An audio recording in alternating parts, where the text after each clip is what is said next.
Hello students, welcome back to my YouTube channel physics world. इससे पहले वाली class में हमने रेडियो एक्टिविटी का पार्ट फर्स्ट कंप्लीट किया था, जिसमें हमने पढ़ा था कि नंबर ऑफ एटम्स डीके पर यूनिट टाइम पेरेंट्स और डॉटर न्यूक्लियाई के लिए वो कैसे कैलकुलेट करते हैं। फिर हमने पढ़ा था और सक्सेसिव डिसइंटीग्रेशन के बारे में, यानी कि जब एक के बाद वो डिसइंटीग्रेशन होता है तो उसके लिए नंबर ऑफ एटम्स कैसे कैलकुलेट करते हैं, जिसमें हमने N2 और N3 के बारे में पढ़ा था। फिर उसका जो फॉर्मूला है वो जनरलाइज किया था कि यानी कि जब कोई अनस्टेबल न्यूक्लियाई डीके करता है, डिसइंटीग्रेट होता है अपने स्टेबल न्यूक्लियाइज में, तो वो एक के बाद एक जब तक वो तब तक डिसइंटीग्रेट करता रहेगा जब तक कि वो स्टेबिलिटी ना ले ले। ठीक है, तो मान लो वो एक्स न्यूक्लियाई है, वो अनस्टेबल कोई न्यूक्लियाई है, एक्स वो डिसइंटीग्रेट हो रहा है वाई, फिर भी वहां भी वो स्टेबल नहीं है, फिर वो फर्दर डिसइंटीग्रेट हो रहा है जेड में, वहां भी वो अनस्टेबल है। ठीक है, तो ऐसे करके ये जो चलती रहेगी जब तक वो स्टेबल ना हो जाए। तो इसके लिए हमने नंबर ऑफ एटम्स डिसइंटीग्रेट पर सेकंड हमने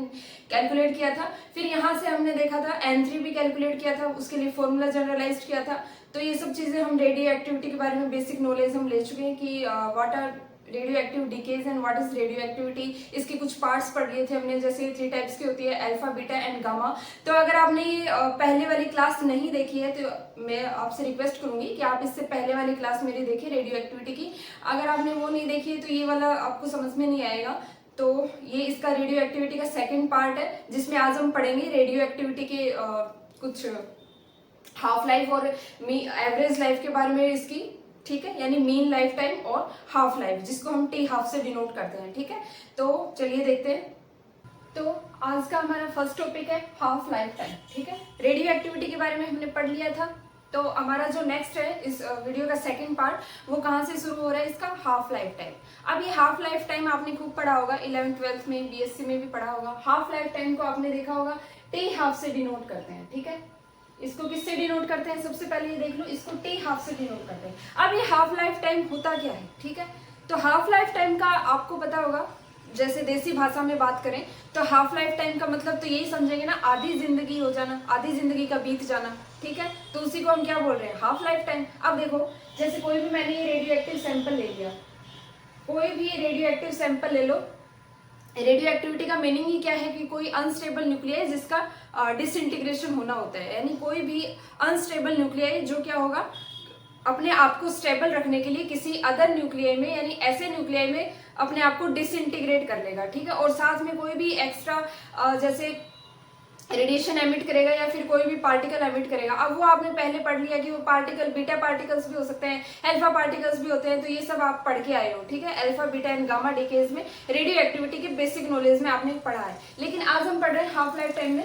ठीक है, तो ये कोई भी मैंने रेडियो एक्टिव सैंपल ले लिया t इक्वल्स टू 0 टाइम पे, यानी अभी इनिशियली कुछ नहीं हुआ है इसके अंदर। अब इस t इक्वल्स टू 0 टाइम पे इसके अंदर क्या है, n naught number of atoms मान लीजिए। ठीक है, इनिशियली इसके अंदर ये क्या है, n naught is equals to number of atoms initially present in the sample, initially present in the sample. अब कोई भी time t equals to 0 second पे इसके रेडियो एक्टिव सैंपल में कितने हैं, n naught number of atoms है। ठीक है, इसका मतलब क्या हुआ कि अभी तक इसके अंदर कोई भी डिसइंटीग्रेशन नहीं हुआ है, यानी ये जो रेडियो एक्टिव एलिमेंट है इसका डिसइंटीग्रेशन होना अभी बाकी है, क्योंकि ये t इक्वल्स टू 0 टाइम पे है। इनिशियली इसको हम देख रहे हैं, इसके अंदर n naught number of atoms present है। ये इसमें डॉट डॉट डॉट से क्या शो कर रहे हैं, इसमें n naught number of atoms, यानी अभी के इसके अंदर पूरे के पूरे एटम्स भरे हुए हैं, इनका अभी कोई भी डीके नहीं हुआ है और इनका डिसइंटीग्रेशन होना बाकी है। ठीक है, अब कुछ टाइम बाद में, यानी कि ऐसा टाइम जब इसके रेडियो एक्टिव एलिमेंट के आधे, ये जो इनिशियल है ना, इसके आधे यानी n/2 नंबर ऑफ एटम्स क्या हो जाए, डिसइंटीग्रेट हो जाए। ठीक है, यानी n0/2 एटम्स इसके डीके हो जाए। तो यहाँ से डेफिनेशन क्या बन गई टी हाफ लाइफ टाइम की, कि ऐसा टाइम जिसमें इस रेडियो एक्टिव सैंपल के ओरिजिनल के आधे नंबर ऑफ एटम्स क्या हो जाए, टाइम के साथ में डीके हो जाए। तो डेफिनेशन क्या हो गई वो हाफ लाइफ टाइम की, कि वो टाइम जिसमें इस रेडियो एक्टिव सैंपल के आधे ओरिजिनल के आधे नंबर ऑफ एटम्स क्या हो जाए, डिके हो जाए या फिर डिसइंटीग्रेट हो जाए, उसको हम क्या बोलते हैं, उसकी हाफ लाइफ टाइम। अब जैसे समझ लो कि इस रेडियो एक्टिव एलिमेंट में 1000 नंबर ऑफ एटम्स मान लिए मैंने, ठीक है, कितने मान लिए, इनिशियली इसके अंदर 1000 नंबर ऑफ एटम्स इसमें मान लिए, यानी एन नॉट इक्वल्स टू मेरे पास क्या हो गया 1000। अब इनिशियली इतने इसके अंदर प्रेजेंट है, ये तो क्या है t इक्वल्स टू 0 टाइम पे, क्योंकि इसके अंदर इतने सारे एटम्स भरे हुए हैं तो इनका मतलब है अभी तक इसके अंदर कोई भी डिसइंटीग्रेशन नहीं हुआ है। टाइम के साथ साथ में जैसे जैसे टाइम हम बढ़ाते जाएंगे उसका डिसइंटीग्रेशन होना चालू होगा, लेकिन इनिशियली अभी तक इसके अंदर कोई भी डिसइंटीग्रेशन नहीं हुआ है, ठीक है। तो जैसे ही थोड़ा टाइम बीतेगा तो थोड़े टाइम के बाद में इसमें क्या हो जाएगा, नंबर ऑफ एटम्स ओरिजिनल कितने 1000, ओरिजिनल का आधा हो जाएगा, तो यानी थोड़े टाइम बाद में इसमें वो वाला टाइम जिस टाइम में इस रेडियो एक्टिव सैंपल के आधे नंबर ऑफ एटम्स जो क्या है वो डिसइंटीग्रेट हो जाए, यानी अब आधे होने के बाद कितने बचेंगे 500 बचेंगे, ठीक है। तो इसके पहले कितने थे 1000 थे, और कुछ टाइम बाद में इसमें कितने बच रहे हैं 500, मतलब इसके जस्ट आधे बच रहे हैं, तो वो उसको क्या बोलेंगे, वो ही इसकी क्या है हाफ लाइफ टाइम। तो यानी कि ऐसा टाइम जब इस रेडियो एक्टिव सैंपल के कुछ टाइम बाद में आधे, यानी इनिशियल के आधे बच जाए, इनिशियल के आधे नंबर ऑफ एटम्स इसके अंदर क्या हुआ बच जाए, उसको हम क्या बोल रहे हैं हाफ लाइफ टाइम उसका। अब इस हाफ लाइफ टाइम को हम जानते हैं कि टी हाफ से डिनोट करते हैं, ठीक है, ये रदरफोर्ड के द्वारा ये किया हुआ है ये सारा प्रोसेस, इसको हाफ लाइफ टाइम फाइंड करना। तो ये इसको टी हाफ से डिनोट करते हैं, तो आपको डेफिनेशन समझ में आ गई होगी, यानी किसी भी रेडियो एक्टिव सैंपल को इनिशियली जब उसके अंदर N naught number of atoms present हैं, तो वो वाला टाइम जब इसके इनिशियल के आधे नंबर ऑफ एटम्स क्या हो जाए, डिके हो जाए, तो उसको हम क्या बोलेंगे, इसकी हाफ लाइफ टाइम। अब इसका कुछ डेरिवेशन देख लेते हैं, half life time T half वो कैसे कैलकुलेट करते हैं, ठीक है, तो चलिए देखते हैं। लिख दिए, देखो हाफ लाइफ टाइम की क्या होगी, the interval of time required for 1/2 of radioactive sample of any atomic nuclear decay, यानी कि वो वाला टाइम जब उसके किसी भी रेडियो एक्टिव सब्सटेंस के इनिशियल के आधे नंबर ऑफ एटम्स क्या हो जाए, डीके हो जाए, ठीक है, उसको हम क्या बोल देंगे, इसकी हाफ लाइफ टाइम। अब इसको टी हाफ से डिनोट करते हैं। अब देखो टी हाफ क्या है, वो टाइम है जब उसके इनिशियल के आधे नंबर ऑफ एटम्स क्या हो जाए, डीके हो जाए, यानी एन नोट क्या है, number of atoms present in the radioactive sample. N naught वो इनिशियली जब टी इक्वल्स टू 0 पे नंबर ऑफ एटम्स उसके अंदर मैंने क्या बोला था कितने हैं, जैसे ये रेडियोएक्टिव सब्सटेंस है, अब इसके अंदर N naught number of atoms है इनिशियली, ठीक है, एट टी इक्वल्स टू 0, और इसके कुछ टाइम बाद में यानी टी हाफ टाइम पर इसमें एन नोट बाय 2 बच जाए। तो अब ये कितने टाइम बाद एन नोट बाय 2 बचेगा वो हमें कैलकुलेट करना है, या टी हाफ की वैल्यू हमें कैलकुलेट करनी है। तो वो कैसे होगी, देखो हम एक रिलेशन जानते हैं कि एन इक्वल्स टू क्या होता है, N naught E to the power minus lambda T.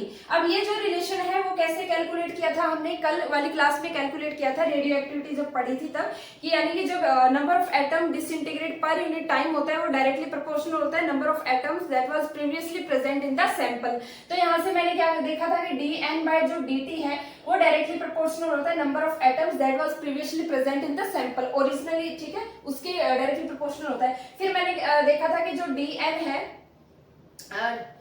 D N by D T, proportionality constant हटाएंगे तो कुछ ना कुछ कांस्टेंट आएगा, तो वो क्या होगा, उसका डीके कांस्टेंट होगा। अब क्योंकि ये डीके कर रहा है तो यहाँ से हम क्या लगा रहे थे, नेगेटिव साइन लगा रहे थे। नेगेटिव साइन किस लिए लगा रहे थे, क्योंकि ये डीके हो रहा है, यानी टाइम के साथ साथ नंबर ऑफ एटम्स उसके डीके हो रहे हैं। अब यहाँ से हमने ये देखा था कि डी एन बाई एन किया था, फिर ये क्या था माइनस लैम्डा डी टी। अब यहाँ से क्या था L N N by N naught आया था हमारा, और ये क्या आया था ई की पावर माइनस लैम्डा टी। फिर हमने देखा था कि ये जो एंटी लॉग लिया N equals to N naught E to the power minus lambda T, यहाँ से कुछ ऐसा हमारा रिलेशन बना था। तो आपको मैंने थोड़ा थोड़ा समराइज किया है कि ये जो टर्म है ये कहाँ से आई है। अगर आपको पूरा ब्रीफली समझना है तो आप इसके पहले वाले यानी पार्ट फर्स्ट लेक्चर इसका देख सकते हैं। तो ये मैंने यहाँ से रिलेशन लिख दिया। अब हमें क्या करना है कि इसका जो टी हाफ है वो निकालना है, यानी कितने टाइम बाद में वो वाला टाइम जब इस रेडियो एक्टिव सैंपल के आधे यानी इनिशियल के आधे नंबर ऑफ एटम्स क्या हो जाए, डिसइंटीग्रेट हो जाए। अब देखो यहाँ से n equals to N naught E to the power minus lambda T था ना। अब फाइनल में कितने बच रहे हैं मेरे पास, ये तो क्या है final number of atoms decay होने के बाद कितने बच रहे हैं वो वाला है। अब डीके होने के बाद कितने बच रहे हैं, एन नोट बाई 2 बच रहे हैं ना मेरे पास, ठीक है। और ये भी क्या है n naught e to the power minus lambda T. अब ये t कौन सा आएगा, t हाफ वाला t आएगा, क्योंकि हम हाफ लाइफ निकाल रहे हैं, ठीक है। अब इसके अंदर जो t आ रहा है ना इसमें, अब इसको आप हाफ t हाफ लिख दो, क्योंकि हम इसका हाफ लाइफ टाइम निकाल रहे हैं और हाफ लाइफ टाइम को कैसे रिप्रेजेंट करते हैं, t हाफ से। अब देखो आपको पता चल गया मैंने ये n की जगह पे n नॉट बाई 2 क्यों लिखा है, n नॉट बाई 2 क्यों लिखा है कि ये जो क्या है हमारे इनिशियल नंबर ऑफ एटम्स हैं जो रेडियो एक्टिव सैंपल में प्रेजेंट रहते हैं। n नॉट को मैंने क्या बताया था, number of atoms that initially present in the sample at t equals to 0 time पे। अब ये क्या है फाइनल नंबर ऑफ एटम्स, ठीक है। डीके होने के बाद आपके पास कितने नंबर ऑफ एटम बच रहे हैं ये हमने कल देख लिया था। तो डीके होने के बाद में कितने नंबर ऑफ एटम्स बच रहे हैं इस हाफ लाइफ के टर्म में निकाल रही हूँ। तो डीके होने के बाद में मेरे पास कितने नंबर ऑफ एटम बच रहे हैं, n नॉट बाई 2 बच रहे हैं, तो इसलिए मैंने यहाँ पे क्या लिख दिया, n नॉट बाई 2। अब आपको पता है n नॉट से n नॉट क्या हो जाएगा, कैंसिल हो जाएगा। तो यहाँ पे मेरा कितना बचा, half equals to e to the power minus lambda t half बच गया। अब यहाँ से देखो, अब इसके अंदर आप क्या लो, लॉग एंड सॉरी लॉग ले लो इसका, ठीक है। तो ये क्या हो जाएगा ln हाफ और ये क्या बच जाएगा माइनस लेमडा t हाफ। अब ये देखो ऐसे करेंगे ln 2 इक्वल्स टू ये क्या हो जाएगा माइनस लेमडा टी हाफ, ये जो माइनस ए प्लस में हो जाएगा ना, क्योंकि इसका जस्ट रिवर्स किया है हमने। तो अब यहाँ से देखो टी हाफ निकालना है ना हमें, तो टी हाफ कैसे हो जाएगा ln 2 बाय लेमडा। अब ये लेमडा आपको पता नहीं है तो देख लो, लेमडा क्या होता है, डीके कांस्टेंट, ठीक है। तो जब ये रेडियो एक्टिव सैंपल डीके करता है टाइम के साथ साथ में, तो उसका एक डीके कांस्टेंट भी आता है, ठीक है। तो वो ये लैम्डा क्या है, डीके कांस्टेंट है। अब ln 2 की वैल्यू क्या होती है हमारे पास, ये क्या लिख दो टी हाफ। ln 2 क्या होता है 0.693 डिवाइड बाय लैम्डा। ये जो है हमारा क्या बन गया, किसी भी रेडियो एक्टिव सैंपल की हाफ लाइफ टाइम निकालने का फॉर्मूला बन गया। अब क्वेश्चंस में क्या रहता है, आपको क्या दिया हुआ मिलता है कि आप कोई भी क्वेश्चन कैसे मिलेगा हमें कि रेडियो एक्टिव सैंपल का हमें डीके कांस्टेंट गिवन रहेगा और उसकी हाफ लाइफ पूछेगा। कभी ऐसा भी हो सकता है वो आपको ईयर्स में पूछे, ठीक है। ऐसा भी हो सकता है वो आपको सेकंड्स में पूछे।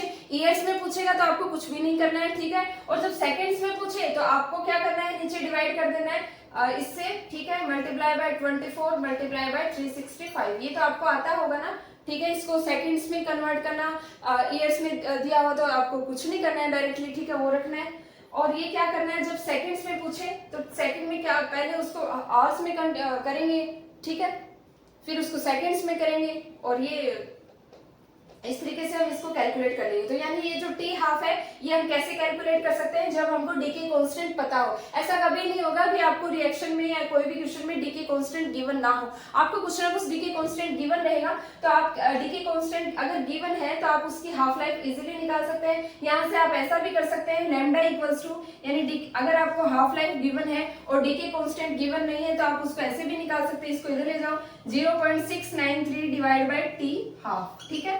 तो ये हमारा किसका आ गया, दो फॉर्मूले यहाँ से देख लिए। अगर आपको टी हाफ गिवन है तो आप उसका डीके कांस्टेंट निकाल सकते हैं, अगर आपको डीके कांस्टेंट गिवन है तो आप उसकी हाफ लाइफ निकाल सकते हैं, ठीक है। तो ये जो मैटर है ये आई होप आपको समझ में आ गया होगा। ये हमने किसके बारे में पढ़ा है, हाफ लाइफ टाइम, यानी कि वो वाला टाइम जब किसी भी रेडियो एक्टिव न्यूक्लियाई का जितने नंबर ऑफ एटम्स उसके अंदर प्रेजेंट है उसको उस टाइम बाद, ऐसा टाइम जब उसके इनिशियल के आधे बच जाए, आधे यानी n/2, अगर इनिशियल n है हमारे पास नंबर ऑफ एटम्स उस रेडियो एक्टिव सैंपल में, तो ऐसा टाइम जब उसके इनिशियल के आधे नंबर ऑफ एटम्स क्या हो जाए, डीके हो जाए या फिर डिसइंटीग्रेट हो जाए, उसको हम क्या बोलते हैं, इसका हाफ लाइफ टाइम, ठीक है। इसको टी हाफ से रिप्रेजेंट करते हैं। अब इसके कुछ क्वेश्चंस आते हैं, किस तरीके से आते हैं वो मैंने बताया है, ठीक है। तो हम क्वेश्चंस भी देख लेंगे, एक बार हम इसकी थ्योरी कंप्लीट करते हैं। तो ये हमने क्या पढ़ लिया, हाफ लाइफ टाइम के बारे में पढ़ लिया। अब हम पढ़ते हैं इसकी मीन लाइफ और एवरेज लाइफ टाइम के बारे में, ठीक है। तो चलिए देखते हैं। अब नेक्स्ट है हमारा mean life time and average life time के बारे में। इसको पढ़ने से पहले एक छोटा सा जनरलाइजेशन फॉर्मूला का और बाकी है। अब जैसे कई बार आपको क्वेश्चंस में उलझाने के लिए और कंफ्यूजन में डालने के लिए आपको बोल देते हैं कि एक कोई रिएक्शन हो रही है, उसके अंदर वो डिके हो रहा है 2-3 हाफ लाइफ के अंदर, ठीक है। यानी एक उसकी हाफ लाइफ में उसका डिके ये है, फिर उसके वो डिके हो रहा है उसके सेकंड लाइफ टाइम में, फिर उसके थर्ड हाफ लाइफ में। तो उस टाइम में यानी कि अगर एक ही क्वेश्चन के अंदर उसकी 2-3 हाफ लाइफ के बाद में आपको पूछे कि इसकी 3 हाफ लाइफ गुजरने के बाद अब इसमें नंबर ऑफ एटम्स कितने बचेंगे इनिशियल के, तो उस टाइम आप क्या करेंगे, ठीक है। क्योंकि आपको तो पता है, आप एक ही हाफ लाइफ के बारे में जानते हैं, हमने तो एक ही हाफ लाइफ के बारे में पढ़ा है, ठीक है। यानी एक हाफ लाइफ गुजरने के बाद नंबर ऑफ एटम्स कितने बचेंगे वो चीज हमने देखी है।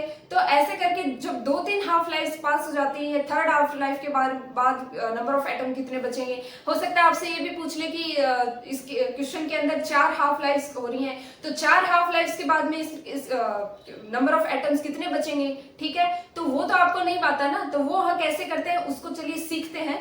अगर किसी भी क्वेश्चन में आपको बोल दे कि 2 हाफ लाइफ हो रही है, यानी पहली क्या है, टी हाफ के अंदर कितने नंबर ऑफ एटम्स बचते हैं हमारे पास, n0/2 इनिशियल का। टी हाफ क्या है ये सबसे पहले देख लो। टी हाफ क्या है, हाफ लाइफ टाइम, जब रेडियो एक्टिव सैंपल के इनिशियल के आधे, ठीक है, वो डिके हो जाए, ठीक है। इनिशियली उसके अंदर कितने हैं, n0 है, यानी वो टाइम जब उस रेडियो एक्टिव सैंपल के इनिशियल के आधे नंबर ऑफ एटम्स क्या हो जाए, वो डिके हो जाए, डिसइंटीग्रेट हो जाए, ठीक है। ये इनिशियल रेडियो एक्टिव सैंपल है, इनिशियल इसके अंदर n0 नंबर ऑफ एटम्स है। अब टी हाफ यानी हाफ टाइम के बाद वो वाला टाइम जब इसके अंदर इनिशियल के आधे नंबर ऑफ एटम्स है वो डिके हो चुके हो, ठीक है। ये क्या है, वो वाला टाइम। अब टी हाफ यानी फर्स्ट, ये क्या है, first half life, this is first half life. अब क्वेश्चन में क्या हो सकता है, इसकी 2-3 हाफ लाइफ के बारे में बता सकता है कि यानी आप बताओ कि थर्ड हाफ लाइफ के बाद कितने नंबर ऑफ एटम बचेंगे, तो वो कैसे कैलकुलेट करते हैं देखो। अब पूछे कि सेकंड हाफ लाइफ में, यानी 2 हाफ लाइफ उसकी गुजर गई, तो सेकंड हाफ लाइफ में टी इक्वल्स टू क्या होगा, 2t हाफ, ठीक है। थर्ड हाफ लाइफ के बाद क्या होगा, 3t हाफ कर दो इसका, तो 2t हाफ यानी सेकंड हाफ लाइफ के बाद में कितने नंबर ऑफ एटम्स बचेंगे हमारे पास, ये n0/2 तो इनिशियल का आधा हो चुका होगा। अब इसकी भी हाफ लाइफ, इसकी हाफ लाइफ मतलब इसको फर्दर 2 से वो कर दो डिवाइड, ठीक है। यानी इतना तो इसके अंदर बचा है। अब जब एक और हाफ लाइफ आई ना हमारे पास, एक और हाफ लाइफ गुजरी, सेकंड हाफ लाइफ, तब इसके फिर से आधे हो जाएंगे। ऐसे आधा आधा करते जाना है अपने को। ये आधा आधा क्यों कर रहे हैं हम, क्योंकि हमारे पास इनिशियली फर्स्ट हाफ लाइफ में क्या था कि इनिशियली उसके n0 नंबर ऑफ एटम्स थे, और जब एक हाफ लाइफ बीती यानी एक हाफ लाइफ गुजरी उसकी, तब उसमें कितने बन गए, इनिशियल का आधा बच गया। फिर हमारे पास सेकंड हाफ लाइफ आई यानी 2t हाफ आई। अब उसके बाद इसके भी आधे बच जाएंगे, ठीक है, n0/2/2 कर दो। फिर हमारे पास इसकी थर्ड हाफ लाइफ आई, ठीक है। अब इसके अंदर कर दो n0/2, ठीक है, और फिर इसका 2 और फिर डिवाइड बाय 2, यानी इसके भी आधे आधे करते चले जाओ, ठीक है। इसका मतलब यही है, जितने हाफ लाइफ पास हो रही है उसका आप आधा करते जाओ। अब ये ठीक है। अब थर्ड हाफ लाइफ में आप देखोगे कितने बचे, ये क्या कितना बच गया, यहाँ से n0/4 बच गया। अब थर्ड हाफ लाइफ में क्या बचेगा, n0/4, अब इसका भी आधा कर दो, कितना बच गया, n0/8 बच गया, ठीक है। तो ये क्या है, इनिशियल का इतना बच गया। अब फाइनल में यानी नंबर ऑफ एटम्स कितने बचेंगे, तो वहां से एक जनरलाइजेशन किया है n0/2 की स्क्वायर, ठीक है। और इसको आप देखो जनरलाइज कर रही हूँ मैं फॉर्मूला, यानी फाइनल में नंबर ऑफ एटम्स कितने बचेंगे after passing n half lifes, ठीक है। तो ये n0/2⁻1, ठीक है, 2⁻2 कर दो, और ये कितना बच गया, n0 की क्यूब, ठीक है। क्यूब से ही तो 8 बन रहा है। तो ये एक फॉर्मूला जनरलाइज हो गया यहाँ से मेरे से कि जब t equals to n t half, यानी n number of half time गुजर जाए उसके, यानी फर्स्ट हाफ लाइफ के बाद में इतने नंबर ऑफ एटम बचेंगे। ये क्या है, जब सेकंड हाफ लाइफ पास हो जाए तो उसके अंदर इतने नंबर ऑफ एटम बचेंगे। ये क्या है, जब थर्ड हाफ लाइफ गुजर जाए उसकी रेडियो एक्टिव सैंपल के, तब कितने नंबर ऑफ एटम बच जाएंगे, हमें हाफ करते चले जाना है इसका, ठीक है। अब यहाँ से अगर आपको पूछे कि फोर्थ हाफ लाइफ के बाद कितने नंबर ऑफ एटम बचेंगे, यानी 4t हाफ, यानी 4 बार हाफ लाइफ उसकी गुजर जाए तो कितने नंबर ऑफ एटम बचेंगे। अब इसका भी आप आधा कर दो, 8/2, ये कितना हो जाएगा, n0/16 हो जाएगा। फिर ऐसे करते मतलब आप कितने भी निकाल सकते हो, n टाइम्स आप उसकी हाफ लाइफ निकाल सकते हो। मान लो कि किसी भी रेडियो एक्टिव सैंपल में पूछे कि n number of half life उसकी जा रही है, यानी बहुत कितने भी निकाल सकते हैं n टाइम्स, तो वहां से आप कैसे करोगे, ये कितना आ जाएगा, n0/2, सॉरी इसको बाहर रखो, n0 1/2 to the power n, यहाँ पे आप n पावर लगा दो, ठीक है। अब यहाँ से देखो n n इक्वल्स टू क्या है यहाँ पे, ये t, इसको स्मॉल t भी लिख सकते हैं आप, ठीक है, स्मॉल t लिख दो, ज्यादा रहेगा क्योंकि दोनों में कैपिटल कैपिटल हो गया ना, आप इसको स्मॉल t से रिप्रेजेंट कर दो, तो small t divide by t half. ये स्मॉल t क्या है आपको क्वेश्चन में दिया हुआ मिलेगा, ये डेज में भी दिया हो सकता है, ये ऐसे नहीं बोलेगा कि इसका हाफ लाइफ है, क्वेश्चन में आप इस t को हाफ लाइफ नहीं बना सकते, हाफ लाइफ आपको अलग से गिवन मिलेगी, उस क्वेश्चन में बकायदा एक वर्ड लिखा मिलेगा कि इसकी हाफ लाइफ इतनी है, तो वो हाफ लाइफ आपको यहाँ रखनी है। और ये क्या है, टाइम पीरियड गिवन। अब आप ये देख लो गिवन कैसे, जैसे ये जो टी है ये क्या है, given time period in the question, given time period in the question. या आपको क्वेश्चन में गिवन रहेगा, या आपको डेज में भी गिवन रह सकता है, आपको ईयर्स में भी गिवन रह सकता है, वो एज पर रिक्वायरमेंट आप उसको सेकेंड्स में या फिर ईयर्स में रहने देंगे, या कैसे करना है आपको वो ऑप्शन वाइज देखना है किसमें है। अब ये जो टी हाफ है ये क्या है, इसका हाफ लाइफ, हाफ लाइफ ये आपको ये दोनों गिवन रहेगी, तभी तो आप n की वैल्यू निकालेंगे, तभी तो आपको पता चलेगा कि कितने उसकी हाफ लाइफ पास हो रही है। हो सकता है आपसे ये n भी कैलकुलेट करवा ले, ठीक है, तो ये क्या है, n बराबर n0 1/2 हाफ। n क्या है, इसमें फाइनल नंबर ऑफ एटम्स कितने बचेंगे वो, और ठीक है n0 क्या है, उसके अंदर इनिशियली कितने नंबर ऑफ एटम्स प्रेजेंट थे वो, और ये जो n क्या है यहाँ पे कितनी उसकी हाफ लाइफ पास हो रही है, ठीक है। तो यहाँ से ये वाला फॉर्मूला मैंने कैसे लिखा आपको समझ में आ गया, ये कैसे लिखा है कि किसी भी क्वेश्चन में अगर n टाइम्स उसकी हाफ लाइफ पास हो रही है, जैसे ये 3t हाफ कर दिया, ये 4t हाफ कर दिया, 5t हाफ कर दिया, तो ये जो 3 4 5 ये क्या है, n की वैल्यूज है, यानी कितनी उसकी हाफ लाइफ गुजर रही है, ठीक है, उसको डिके होने में, यानी एक जो न्यूक्लियाई है मान लो वो एक बार में डिके नहीं हो रहा, एक बार में डिके नहीं हो रहा, फिर उसको दूसरी बार करवाया, 3rd 4 5 ऐसे करके, फिर वो लास्ट में जाके डिके हो जाता है, तो ये कितनी स्टेजेस से पास कर रहा है आपके, ये क्या है उसकी n वैल्यूज, यानी वो कितनी स्टेजेस ले रहा है उसको डिके होने में। तो यहाँ पे ये जो n है, कभी कभी आपसे ये n भी कैलकुलेट करवा सकता है, ठीक है, इस पे बेस्ड आप एक न्यूमेरिकल देख लेंगे ताकि आपको इजीली ये समझ में आ जाए। और ये जो t है ये टाइम पीरियड गिवन रहेगा आपको, यानी उसका जो, अब हमसे अगर क्वेश्चन में पूछे कि आपको फाइनल नंबर ऑफ एटम्स बताने हैं आफ्टर द 5 हाफ लाइफ, तो यहाँ पे n इक्वल्स टू आप 5 रख दो, और ये क्या है यहाँ पे n 5 ऐसे पूछेगा 5 हाफ लाइफ, ठीक है, तो आपको ये क्या करना है, n ये जो n की वैल्यू कैसे निकलेगी, अगर आपको गिवन नहीं है n तो n की वैल्यू आप ये निकाल लो t अपॉन में t हाफ, ठीक है, अगर आपको गिवन है तो कोई दिक्कत नहीं है, ठीक है, आप उस वैसे भी निकाल सकते हैं। तो जनरली जो मेन फॉर्मूला वो हमने क्या जनरलाइज कर लिया, n इक्वल्स टू n0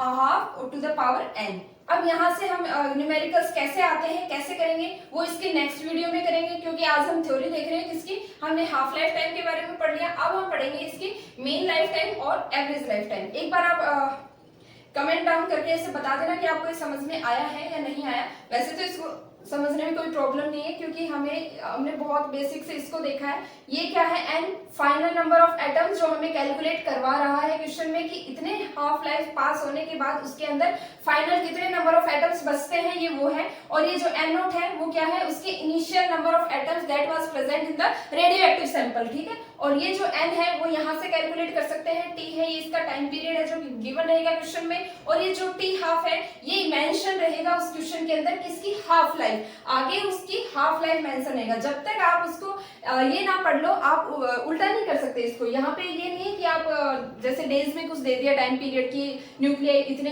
दिन में डिके हो रहा है, ठीक है, तो आपने उसको टी हाफ में रख दिया, ऐसा नहीं होगा। टी हाफ तो तभी लेना है जब आपको उसके आगे क्वेश्चन में क्या दिया हुआ हो, उसकी हाफ लाइफ टाइम, यानी जो वर्ड है हाफ लाइफ टाइम अगर वो गिवन है तभी आप यहाँ पे वो रखेंगे, अदरवाइज ऊपर तो उसको टी में ही रखना है, ठीक है। तो अब हम देख लेते हैं उसकी एवरेज लाइफ और मेन लाइफ टाइम। वो क्या है, मेन लाइफ टाइम और एवरेज लाइफ टाइम।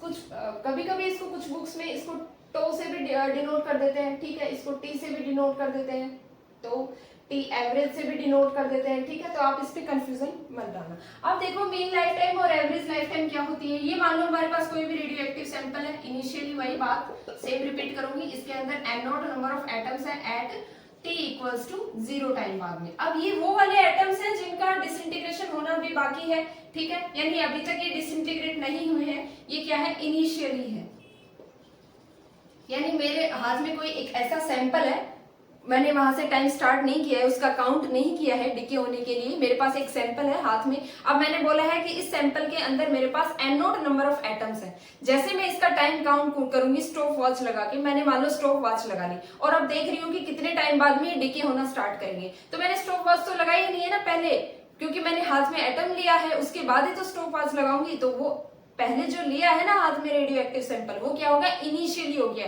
यानी अभी तक मैंने कोई टाइम इसका काउंट करना स्टार्ट नहीं किया है, इनिशियली वैल्यू ली है उसकी। तो इनिशियली इस रेडियो एक्टिव सैंपल में क्या है, n not number of atoms है, ठीक है। अब ये वो वाले एटम्स हैं जिनका डिसइंटीग्रेशन होना बाकी है, कुछ तो क्या हो जाएंगे थोड़े टाइम बाद में डिके होना स्टार्ट कर देंगे, कुछ को टाइम ज्यादा लगेगा, ठीक है। तो यानी कि इनकी जो रेट ऑफ डिसइंटीग्रेशन है वो कुछ की स्लो हो सकती है, कुछ की फास्ट हो सकती है, ठीक है, वो तो उसके टाइम पे डिपेंड करता है ना। और कुछ इसका इनफाइनाइट टाइम भी ले सकते हैं डिके होने में, यानी एक रेडियो एक्टिव सैंपल को एवरेजली इनफाइनाइट टाइम लगता है इसको डिके होने में। इनफाइनाइट कैसे बोल रही हूँ कि जैसे कोई भी स्टार्टिंग में क्या होता है, जब थोड़ा टाइम गुजरता है एट टाइम टी टाइम बाद में हम देखते हैं इसकी जो डिसइंटीग्रेशन रेट है, यानी नंबर ऑफ एटम्स डिके पर यूनिट टाइम के साथ साथ में जितने एटम वो डिके होना स्टार्ट करेंगे उसकी डिसइंटीग्रेशन रेट कही होगी ज्यादा फास्टली हो सकती है। स्टार्टिंग में तो ऐसा होता है कि वो बहुत जल्दी डिके करना स्टार्ट कर जाते हैं, फिर बीच में मिड रेंज में क्या होता है, जैसे जैसे टाइम बढ़ता है उनकी डिसइंटीग्रेशन रेट क्या होती है, वो स्लो होना हो जाती है, स्लो होना स्टार्ट हो जाती है। और स्लो होते होते यानी वो बहुत बिल्कुल स्लो हो जाएगी, उसकी कुछ बहुत ज्यादा टाइम लेगा ये डिसइंटीग्रेट होने में। कंप्लीट जो सैंपल है, कंप्लीट सैंपल डिके होने में यानी पूरा का पूरा नष्ट होने में ये इनफाइनाइट टाइम ले लेता है, ठीक है, यानी करोड़ों साल भी लग जाते हैं इसके अंदर, ठीक है। तो अब हमें बतानी है कि इसकी जो एवरेज लाइफ टाइम क्या होगी, ठीक है, वो यानी ये कितने टाइम बाद में डिके कंप्लीट हो जाएगा, इसकी एवरेज टाइम क्या होगा डिके होने के लिए। तो ठीक है, हमें क्या करना है, वो लाइफ टाइम इसका बताना है। अब जैसे आप ऐसे नहीं समझ रहे तो ये देख लो, किसी गांव में मान लो 500 लोग रहते हैं, ठीक है। अब इसके अंदर कुछ लोग ऐसे हैं जो 70 साल जीते हैं, अलग अलग कैटेगरी बना ली, कुछ ऐसे हैं जो 60 साल ही जिएंगे, ठीक है, यानी कितने आदमी ऐसे हैं जो सिर्फ 70 साल जिएंगे, कितने आदमी ऐसे हैं इनमें 500 साल में 500 आदमियों में से कुछ 60 साल जिएंगे, कितने ऐसे हैं जो 40 साल के तक जीते हैं। तो उनका ऑन एन एवरेज लेते हैं हम, कि एवरेज वैल्यू लेते हैं उसके अंदर कितने इंसान ऐसे हैं जो 70 साल जिएंगे और कितने इंसान इसमें ऐसे हैं जो 60 साल जिएंगे। तो ये कुछ एवरेज वैल्यू हम एक आइडिया लगा सकते हैं कि इसके जो मिड रेंज यानी कोई एवरेज वैल्यू बता दो आपकी, ठीक है, कि कितने इंसान जो है वो ऑन एन एवरेज 70 साल जीते हैं। तो बस यही चीज हम इसके अंदर बता रहे हैं, ठीक है, ये क्या होगी, इसकी एवरेज वैल्यू हो गई कि यानी एवरेजली वो कितने टाइम बाद में डिके कर सकता है। वैसे तो वो इनफाइनाइट टाइम लेता है डिके होने में, करोड़ों साल भी ले सकता है, ठीक है, क्योंकि उसकी जो टाइम के साथ साथ में उसकी जो डिसइंटीग्रेशन रेट है वो क्या होती है, स्लो होती जाती है। तो उसकी जो एवरेज वैल्यू हमें बताना है कि कितने टाइम बाद में ये कंप्लीट डिके हो सकता है, ठीक है, इसकी पॉसिबिलिटी क्या होती है। तो वो एवरेज वैल्यू हमें निकालनी है, वो हम कैसे निकालते हैं चलिए देखते हैं। मैंने एक डायग्राम से शो किया है, यानी एन नोट इसके अंदर इनिशियली टी इक्वल्स टू 0 पे N naught number of atoms है, अभी तक कोई भी इसका डिसइंटीग्रेशन नहीं हुआ है, इसमें डिसइंटीग्रेशन होना बाकी है। टी टाइम के बाद में इसके अंदर एन नंबर ऑफ एटम्स बचते हैं, यानी मैंने इसको इससे शो किया है, N number of atoms are left after time T, यानी टी टाइम के बाद में इसमें एन नंबर ऑफ एटम्स बचे हुए हैं, ठीक है। तो उसका एवरेज लेने के लिए मैंने क्या किया कि ये तो डीके तो होगा इनफाइनाइट टाइम बाद में, मैं क्या कर रही हूँ किसी भी dt टाइम पे इसको कैलकुलेट करने की कोशिश कर रही हूँ कि यानी dt टाइम बाद में अब इसके अंदर dn नंबर ऑफ एटम्स बचे हैं, यानी ठीक है, यानी इसके अंदर जो इतने dn नंबर ऑफ एटम्स तक ये क्या हो गया है, ये डीके हो गया है। तो यानी dn number of atoms are left after dt time. अब इसके अंदर क्या करना है, एवरेज वैल्यू निकालने के लिए इसकी क्या करेंगे, हम जितनी एज है उसको हम डिवाइड कर देंगे उसके टोटल नंबर ऑफ पीपल से, ठीक है, यानी 500 नंबर ऑफ पीपल्स थे, ठीक है, तो उससे डिवाइड कर देंगे तो एवरेज तो ऐसे निकलेगी। तो अब ये क्या कर रहे हैं, टोटल एज निकाल रहे हैं इसकी, total age of dn atom, कितने एटम बचे हैं हमारे, dn एटम बचे हैं, तो टोटल एज कैसे निकलेगी, ठीक है, nt से नंबर ऑफ एटम्स इसके अंदर कितने बाकी हैं, dn बचे हैं और कितने टाइम बाद में ये डिके हो रहा है, t से, ठीक है। तो ये किसी भी इंस्टेंट पे हमने बता दिया है ये टाइम पे, ठीक है। इसकी जो टोटल एज है dn एटम्स की वो कितनी आ गई, t मल्टीप्लाई बाय dn, ठीक है। अब क्या करेंगे, total age of n naught atoms, क्योंकि हमारे पास तो उसके अंदर एन नोट है। अब ये जो half life sorry average life time है, ये वो हम कहाँ से काउंट करेंगे इसको, जब हम इनिशियली सैंपल को देखना चालू कर रहे हैं वहां से इसकी जो एज है वो काउंट होना स्टार्ट हो जाएगी। तो यहाँ से मैं कहाँ से देख रही हूँ इसको, एन नोट से देख रही हूँ, तो अब ये इसकी एज है वो एन नोट से काउंट होना चालू हो जाएगी। तो क्या कह रही हूँ, इसकी total age of N naught items, ठीक है, क्योंकि एन नोट से ही तो मैं देखना चालू कर रही हूँ इनिशियली, तो जहां से देखना चालू कर रही हूँ वहां से इसकी एज काउंट करना स्टार्ट कर दो। तो इसको क्या कर दो, इंटीग्रेट कर दो। ये तो किसी भी इंस्टेंट dt टाइम पे मैंने इसकी एज देखी है, ठीक है। तो अब इसको क्या करूंगी मैं, इंटीग्रेट करूंगी, dn multiply by T. Integrate करना कहां से है, 0 से एन नोट, ठीक है। एन नोट क्या है, इसके अंदर जितने नंबर ऑफ एटम्स इसमें सारे के सारे प्रेजेंट है वो क्या है, एन नोट है, ठीक है। तो इसलिए मैंने इसको 0 से एन नोट कर लिया, क्योंकि एन नोट क्या है, वो लिया है जब इसका डिसइंटीग्रेशन नहीं हुआ है, यानी खूब सारे जब इसके अंदर बहुत सारे एटम्स थे वो वाले, इसका कंप्लीट का, ठीक है। इसकी कंप्लीट की एज बतानी है ना हमें। तो अब ये क्या है, डीके होना स्टार्ट कर रहे हैं। डीके होने के बाद में इसमें एन नंबर ऑफ एटम्स बचे हैं, फिर इसका फर्दर डीके हुआ, इसमें डीएन नंबर ऑफ एटम्स बचे हैं। हमें तो क्या करना है, इसका कंप्लीट का बताना है, क्योंकि हम यहाँ से देखना चालू कर रहे हैं ना, तो यहाँ से इसकी एज बताना चालू, काउंट होना स्टार्ट होगी। तो total age of N naught atoms क्या होगी, 0 से N naught DN multiply by T, ठीक है। अब देखो यहाँ पे आपको लिमिट समझ में आ गई, क्योंकि इसका कंप्लीट का बताना है, तो कंप्लीट सैंपल में कितने नंबर ऑफ एटम्स है, N naught number of atoms है। एवरेज लाइफ टाइम, ठीक है, एवरेज लाइफ टाइम कैसे बताते हैं, टोटल एज उसकी सभी की और डिवाइड बाय जितने उसके अंदर सैंपल में एटम्स प्रेजेंट है वो, ठीक है। तो एवरेज लाइफ टाइम कैसे निकालेंगे, इसकी देखो dn मल्टीप्लाई बाय टी, 0 से एन नोट इसकी वैल्यू और डिवाइड बाय एन नोट, ठीक है। यानी इसकी जो टोटल एज, एवरेज कैसे निकालते हैं इसकी टोटल एज डिवाइड बाय इसके जितने नंबर ऑफ एटम्स उसके अंदर प्रेजेंट है वो, तो नंबर ऑफ एटम्स कितने प्रेजेंट है हमारे पास, एन नोट। अब ये एन नोट को आप बाहर ले लो, 1 बाय एन नोट इंटीग्रेशन 0 से एन नोट, ये dn मल्टीप्लाई बाय टी, ठीक है। अब हमने एक रिलेशन पढ़ा है पहले ही, देखो ये आ गया ना। अब हमने एक रिलेशन पढ़ा है, वो क्या है, डीके लॉ में स्टार्टिंग में क्या है, जो रेट ऑफ डिसइंटीग्रेशन होती है, यानी नंबर ऑफ एटम्स डीके पर यूनिट टाइम, वो किसके प्रोपोर्शनल होते हैं, dn by dt is directly proportional to n, ठीक है। अब यहाँ से क्या देखा, dn बाय dt है, इस प्रोपोर्शनलिटी कांस्टेंट को हटाया तो माइनस लैम्डा n आ गया, ठीक है। यही तो देखा है, तो dn की वैल्यू यहाँ से क्या आ गई, माइनस लैम्डा n dt, ठीक है। तो अब ये जो वैल्यू है वो आप इसके अंदर रखोगे तो क्या आ जाएगा हमारे पास, ये क्या बच गया, 1 बाय एन नोट, 0 से एन नोट इसकी लिमिट लगाई थी। अब ये dn की वैल्यू क्या बची थी हमारे पास, माइनस लैम्डा n dt। अब ये जो n है इसको हम n नोट की फॉर्म में कैसे लिख सकते हैं, हमने एक रिलेशन पढ़ा है, n equals to n naught e to the power minus lambda t, ठीक है। अब ये वैल्यू आप यहाँ पे रख दो, तो ये क्या हो जाएगा, 1 बाय एन नोट, 0 से N naught minus lambda N naught e to the power minus lambda t dt, ये बन गया ना, ठीक है।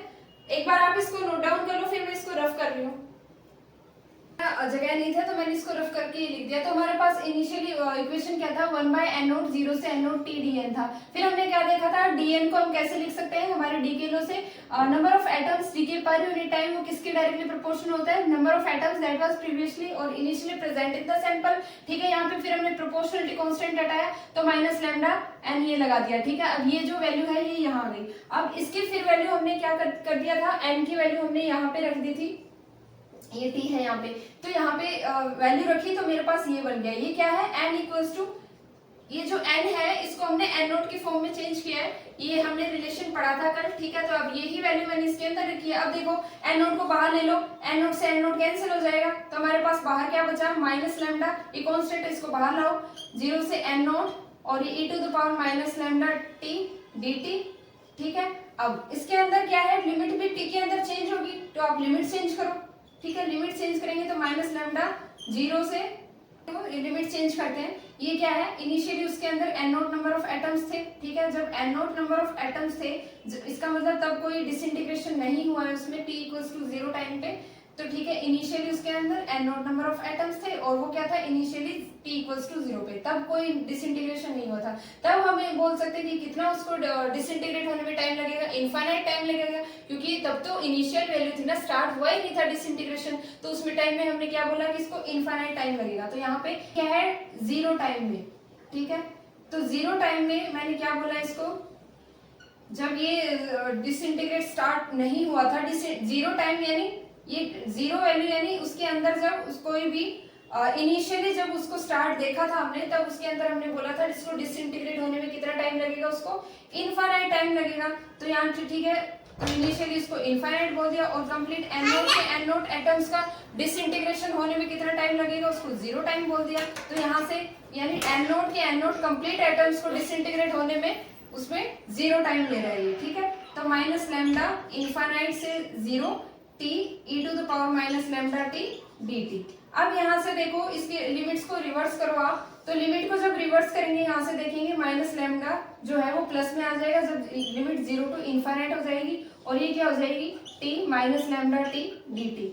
अब ये जो गामा फंक्शन आपको क्लियरली दिख रहा है, तो गामा फंक्शन में क्या होता है, जैसे जीरो टू इनफाइनाइट लिमिट होती है, तो यहाँ पे क्या होता है X to the power N E to the power minus alpha X, ठीक है, dx। अगर ये हो तो क्या फॉर्मूला लगता है हमारा, gamma m plus one by N divide by alpha to the power m plus one by N, ये हमारा फॉर्मूला होता है गामा फंक्शन का। अगर आपको ये फॉर्मूला नहीं आता है तो आप इसको डायरेक्टली लिमिट्स पुट करके भी आप देख सकते हो, यानी जीरो अब आपको सोल्व कर लो इसको अलग अलग यूवी वाले मेथड से, ठीक है, सॉरी उसके आइलेट वाले मेथड से। ये फर्स्ट फंक्शन बन जाएगा, सेकंड फंक्शन बन जाएगा, तो आप इसको आइलेट वाले फॉर्मूले से इसको निकाल सकते हो, लेकिन वो क्या है थोड़ा लॉन्ग बन जाता है। ये क्या है 11th वाले स्टूडेंट्स के लिए वो इसको ऐसे कैलकुलेट करेंगे, लेकिन ये क्या है आफ्टर बीएससी आपको ये समझ जाना चाहिए। गामा फंक्शन आपको इस तरीके से यूज लग सकते हो ताकि इंटीग्रेशन शॉर्ट बन जाए हमारा। तो इंटीग्रेशन को शॉर्ट करने के लिए मैंने ये वाला मेथड यूज किया है। अब जो भी बच्चे ये IIT वाले या फिर 12th बोर्ड्स वाले ये देख रहे हैं डेरिवेशन, तो आपको इससे, क्योंकि आपको ये नहीं आता है, तो आप इसको zero to infinite UV first और सेकंड मेथड से इसको आप देख सकते हो। अब इसके अंदर देखो, अब इसके अंदर क्या है, x क्या है, इसके अंदर t है, x जो है वो t है, और m क्या है, इसकी पावर 1 है, ठीक है। और यहाँ पे अल्फा की वैल्यू क्या है, माइनस लैम्डा है, तो यहाँ से देखो minus lambda zero to infinite, sorry इसको देखो गामा m प्लस वन। अभी गामा m प्लस क्या है, m की वैल्यू क्या है, यहाँ पे 1 है, 1 प्लस 1, और n जो है वो क्या है, इसकी पावर है, तो इसकी पावर कितनी है, 1 है, तो यहाँ पे 1 आ जाएगा, डिवाइड बाय अल्फा इसके अंदर क्या है माइनस लैम्डा, और ये 1 प्लस 1 बाय 1, तो ये क्या बन गया यहाँ से minus lambda multiply by gamma 2, और ये क्या बन गया माइनस लैम्डा का स्क्वायर। सॉरी ये तो प्लस हो गया था ना, आपने उसको लिमिट को एक्सचेंज किया था, तो ठीक है, तो ये प्लस रहेगा। अब हम जानते हैं कि गामा 2 जो है वो क्या होता है 1 फैक्टोरियल, तो इसको गामा 2 क्या होता है 1 फैक्टोरियल, 1 फैक्टोरियल। अब यहाँ पे देखो लैम्डा अपॉन में लैम्डा स्क्वायर बन गया, तो क्या आ गया 1 बाय लैम्डा। ये हमारा इस कंप्लीट डेरिवेशन का रिजल्ट है 1 बाय लैम्डा। अब देखो कितना बड़ा ये दिख रहा था, और उसका जो शॉर्ट एंड स्वीट आपका कितना है 1 बाय लैम्डा। तो इस कंप्लीट का क्या आ गया रिजल्ट 1 बाय लैम्डा। ये हम क्या निकाल रहे हैं, इसकी एवरेज वैल्यू टी एवरेज, ये टी एवरेज की वैल्यू क्या है, ये 1 बाय लैम्डा, ठीक है। ये जो हम जो निकाल रहे हैं वो किसके इक्वल निकाल रहे हैं, टी एवरेज के इक्वल निकाल रहे हैं। अगर आपको समझ में नहीं आया तो आप फिर से देख लो, जब ये तो आप यहाँ तक तो आप समझ गए होगे, आपको शायद समझ में इसकी लिमिट्स का नहीं आया होगा। तो लिमिट्स का वो देखो कैसे नहीं आया है, जब ये क्या है जीरो, जब उसके अंदर जीरो का मतलब क्या है, जब हमने सैंपल को देखा तो वहां से क्या था, उसके अंदर कोई भी डिसइंटीग्रेशन नहीं हुआ था। तो जब कोई भी डिसइंटीग्रेशन नहीं हुआ यानी डिसइंटीग्रेशन अभी होना बाकी है उन एटम्स का, तो कितना टाइम लगेगा, इस टाइम पे इनफाइनाइट टाइम लगेगा, ठीक है। इसके यहाँ पे इनफाइनाइट लगा दो, जीरो का मतलब है जब उसके अंदर कोई भी डिसइंटीग्रेशन नहीं हुआ, ठीक है, तो उसमें इनफाइनाइट टाइम लगेगा। फिर क्या है एन नोट के एन नोट एटम्स उसके अंदर डिसइंटीग्रेट हो गए कंप्लीट, तो एन नोट के एन नोट एटम डिसइंटीग्रेट हो गए, तो कितना टाइम लगेगा, जीरो लगा, ठीक है। तो इसलिए मैंने ये लिमिट यहाँ से चेंज कर दी। अब ये देखो जो बाहर माइनस है, ये माइनस गायब हो सकता है, कैसे, ये माइनस हमें गायब करना पड़ेगा। वो गायब इसलिए करना पड़ेगा कि अगर हम ये गायब नहीं करते हैं तो यहाँ पे जो टी एवरेज है वो माइनस में आ जाएगा, ठीक है, वो तो पॉसिबल नहीं है, ठीक है। तो माइनस से बचाने के लिए हम इसकी लिमिट्स को अगर रिवर्स कर दें तो ये जो नेगेटिव साइन है वो गायब हो जाएगा। अब हम जानते हैं कि जब भी लिमिट को इंटीग्रेशन में लिमिट को रिवर्स करते हैं, यानी अपर वाली को लोअर में ले आते हैं, लोअर वाली को अपर में ले आते हैं, ठीक है, ताकि हमें आसानी हो जाए सोल्व करने में। तो हमारा ये जो नेगेटिव साइन है वो पॉजिटिव बन जाएगा, ठीक है। अब देखो फिर क्या बना, ये t e to the power minus lambda T dt। अब ये जो इंटीग्रेशन है वो दो टाइप से सोल्व हो सकता है। पहला को कैसे हो सकता है, अगर आपको इसको फर्स्ट और सेकंड रूल से करो, इंटीग्रेशन से आइलेट लगा के इसको फर्स्ट फंक्शन मानो, इसको सेकंड फंक्शन मानो, देन आप उसके अंदर लिमिट्स पुट करो, तभी सोल्व हो जाएगा, तब भी आपका यही आंसर आएगा। लेकिन जो बीएससी वाले स्टूडेंट्स देख रहे हैं, जो एमएससी वाले देख रहे हैं, उन्होंने ये गामा फॉर्मूला आपने जरूर पढ़ा होगा मैथमेटिकल फिजिक्स में, ठीक है। जब भी इस टाइप का अगर फंक्शन आपको बनता है तो आप गामा फंक्शन लगा सकते हैं, ठीक है। ये क्या है, जो x है यहाँ पे वो t है, ठीक है, और ये जो m है वो इसकी पावर को डिनोट करती है, और ये जो अल्फा है यहाँ पे इसकी वैल्यू क्या है, माइनस लैम्डा है, और ये जो x है ये क्या है, t है, और इसकी पावर क्या है, 1 है। अब यहाँ पे देखो गामा फंक्शन का फॉर्मूला क्या होता है, m plus 1/n divide by alpha m plus 1/n। अब यहाँ पे आपने जो रखी है वैल्यूज वो कैसे रखी है, m की क्या है, t की पावर, यानी t की पावर कितनी है, 1 है, प्लस 1 फॉर्मूला वाला 1 है, डिवाइड बाय n जो है वो क्या है, इसकी t की पावर है, ये कितनी है, 1 है। तो यहाँ से हम देखेंगे गामा 2 बन गया। अब गामा 2 क्या है, इसको कैसे करते हैं हम, गामा 2 का वैल्यू होता है 1 फैक्टोरियल, ठीक है। अब जैसे अगर 5 भी होता है ना, 5 गामा, तो इसका 4 फैक्टोरियल होता है, यानी इससे एक कम जो गामा में दे रखा है ना आपको, उससे एक कम कर दिया करो, वो उसका क्या हो जाएगा, फैक्टोरियल हो जाएगा। अब जैसे गामा 6 दे रखा है तो ये क्या हो जाएगा, 5 फैक्टोरियल, ऐसे करते जाना है आपको, ठीक है।